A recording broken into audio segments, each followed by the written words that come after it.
Pandemya. Ginawa ko itong tulang ito para sa inyo. Hindi lang ito para sa sarili ko, kundi para sa buong mundo. Kaya sana maging patok itong kwento ko at maging inspirasyon sa mga kabataang katulad ko. Gusto kong bumilang ng 1, 2, 3 at bumungad ang panahong ito.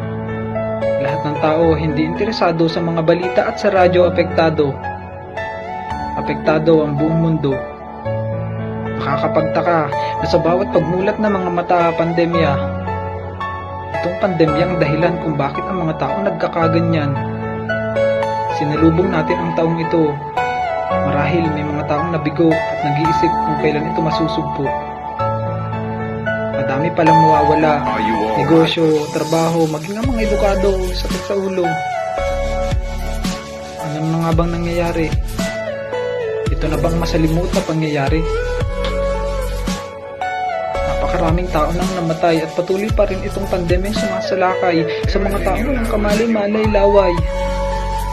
Laway ang ibang naging puhunan ng ibang mga taong nawalan ng hanap buhay.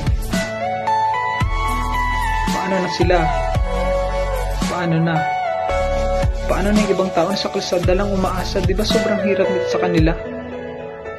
Dun sa mga taong halos sa basurahan na lang nakatira, pansinin naman natin sila.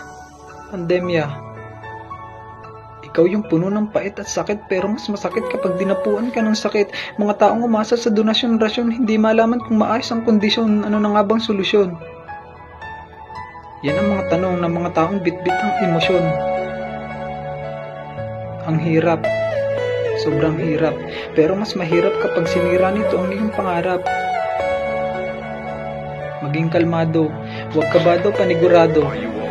Hindi tayo pababayaan ni Jesucristo. Basta ito lang, ang laging tandaan ng mga tao, maging ang mga Pilipino.